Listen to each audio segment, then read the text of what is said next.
why do you sin?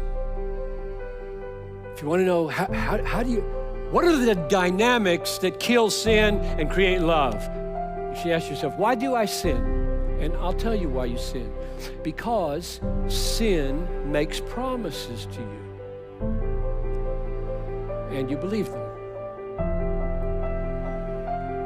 Sin promises you, promises your children, promises your clients. Sin promises them what I have to offer. I'm sin now talking.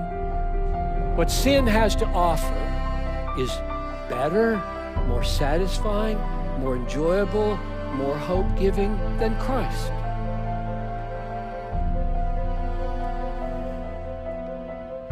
The fleeting pleasures, that's what they're called in Hebrews 11:25. The fleeting pleasures of sin. Sin promises to be better, longer, deeper, sweeter, more satisfying. And to the degree that we are deceived by those promises, we sin. Nobody sins out of duty, right? Nobody gets up in the morning and says, got an obligation, I got to sin some today.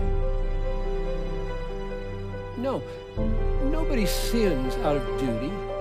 We sin out of pleasure seeking. And the only reason we opt for a sinful action is because the devil and our own nature has promised us that action will produce pleasure, satisfaction, fame, whatever your idol happens to be, will succeed. The only way the power of sin can be broken is by the presence and the promise of a superior pleasure. Yes, I know there is a willpower path to holiness. But to the degree that it succeeds, it fails. Because with every sin that you conquer by willpower, 7 devils of self-righteousness come in and take its place. Willpower conquering of sin is not a conquering of sin. It's an exaltation of self.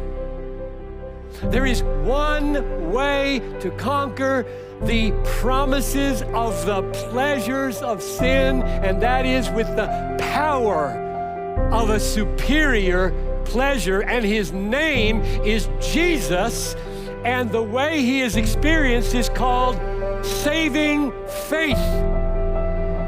That's what faith is. It is a receiving of Jesus as all-satisfying treasure. And the reason we have had historically such a hard time figuring out how do you get right with God over here and some different way, figure out how to kill sin and do love over here, when in fact Christian hedonism shows through its lens saving faith is of such a nature as to be so satisfied in Jesus. It is the power that makes sin lose its compelling force.